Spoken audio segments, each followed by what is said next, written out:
Mike and Jessica, this day has been 2 years in the making. Takaya Young was shot and killed in August of 2023. That deadly confrontation happened just minutes after Young was accused of shoplifting liquor from that store in Blendon Township. Now, Steve Levine is live tonight with step one in this process. Steve. Expected and scheduled right now, those opening statements could come sometime Wednesday. And Steve, this entire process has certainly been difficult for the family of Takaya Young. I sat down with her grandmother and the family's attorney for better insight on how they've been able to make it through this difficult situation as we look back to the moments that got us here. It's been an up and downhill struggle. I got my prayer warriors praying for me, and I get with them every time I can. Yep. Because that's the only thing that's keeping me strong right now. Because it's a lot. The family of Takaya Young speaking with us as the trial of Connor Grubb, the Blendon Township officer charged in her 2023 shooting death, gets underway. Young, a mother of 2 boys who was pregnant with a baby girl at the time, had been accused of shoplifting alcohol from a Kroger store before the confrontation that ended in her death. I think if he would have taken the time to talk to her and to use his training of de-escalation, he would have come to understand that she's pregnant. She is somebody who is a kind spirit and did not deserve to be staring down the barrel of a gun. Grubb faces multiple charges: murder, involuntary manslaughter, and felonious assault. The shooting happened as Young tried to leave the store parking lot. Video shows Grubb bumped by the vehicle. Young's grandmother, Nadine, says the emotional scars of that day have been deep and lasting.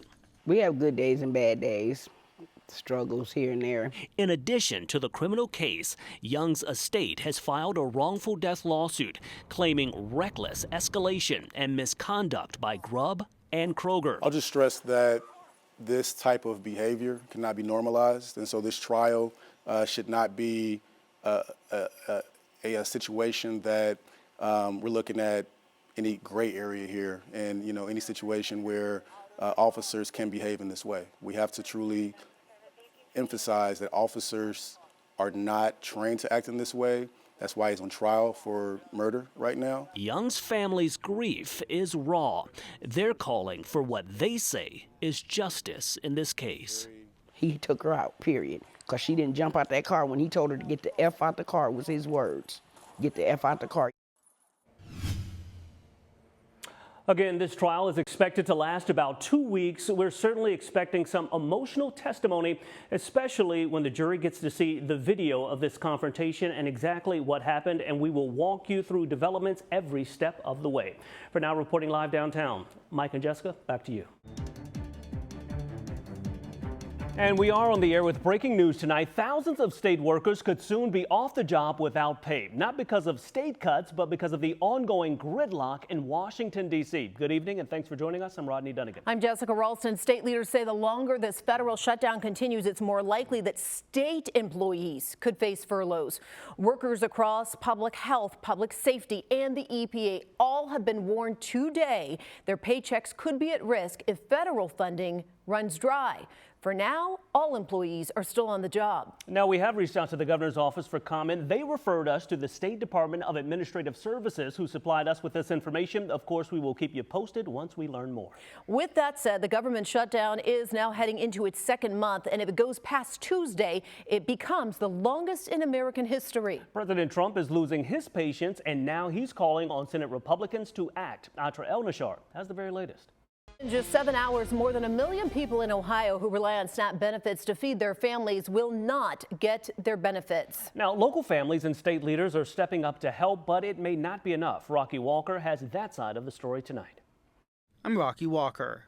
And Democrats are calling on Governor Mike DeWine to use some of the money in the state's $4 billion rainy day fund. He hasn't said if he would do that, but he would not tap into that fund during the pandemic. Okay, that may seem like a noble gesture, but listen to this. We looked up their estimated net worth, and most, as you can imagine, don't need that paycheck. 14 of the 18 are millionaires. Senator Moreno is believed to be worth at least $100 million. Michael Ruley of Eastern Ohio is at $27 million, followed by Dave Taylor, who represents the state's southern counties. Democrat Joyce Beatty is believed to be worth about $7 million. Representatives Balderson as well as Sykes and Brown represent Cleveland and Akron. All have reported negative net worth in the past, according to Cleveland.com. The support from this community has been absolutely amazing. We feel so lucky to be part of Olentangy. And we love you too, although your son plays for the wrong team, but we'll talk about that. Okay, Ohio State taking on Penn State Saturday. It will be a special moment for that family right there in Lewis Center. And we support them for that. Kelly Edstitz has more on the Penn State quarterback preparing for his homecoming.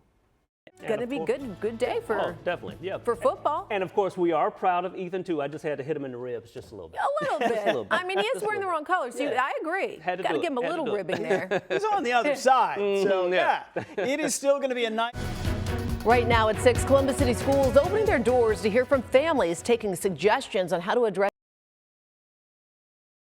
Good evening. Thanks for joining us. I'm Jessica Ralston. And I'm Rodney Dunigan. A town hall meeting is now underway at South High School. Isabel Hanson is live there for us tonight. Isabel, break this all down for us.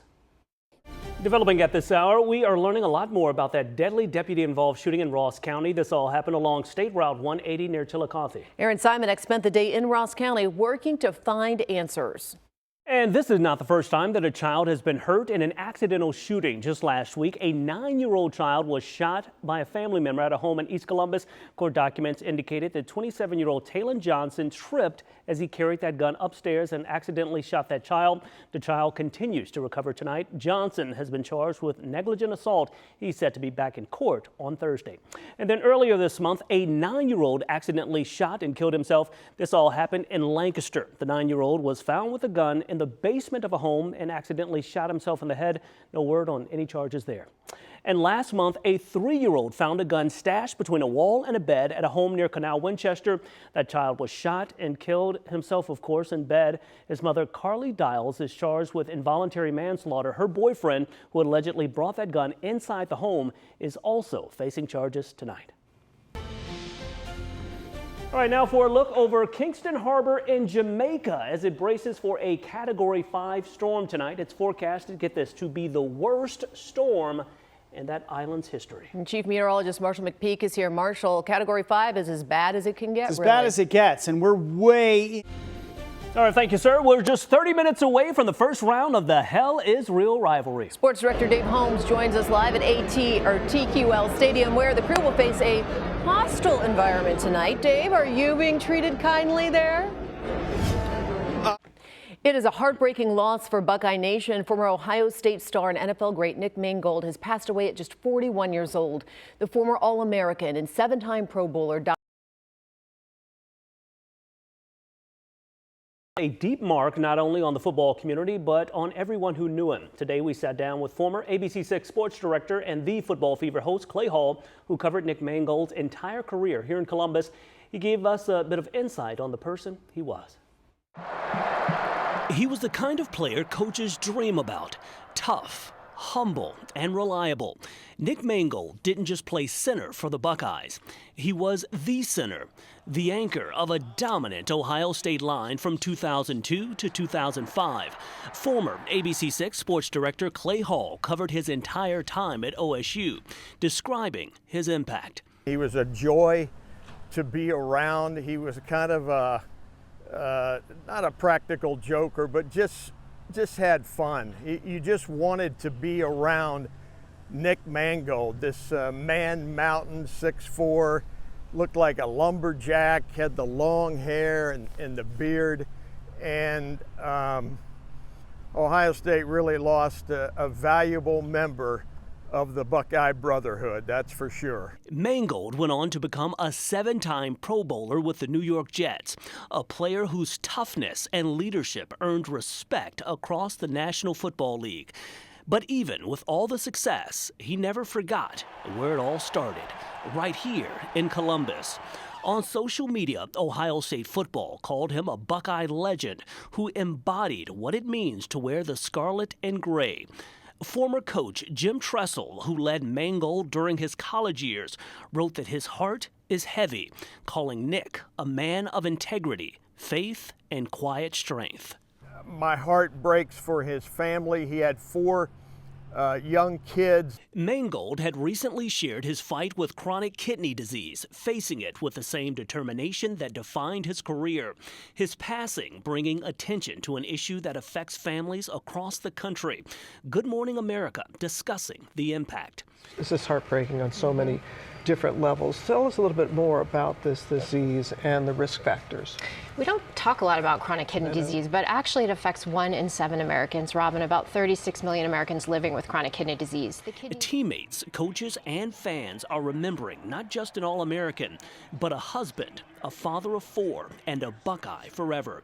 Nick Mangold will be remembered for his impact both on and off the field. His loss will be felt by Buckeyes for some time to come.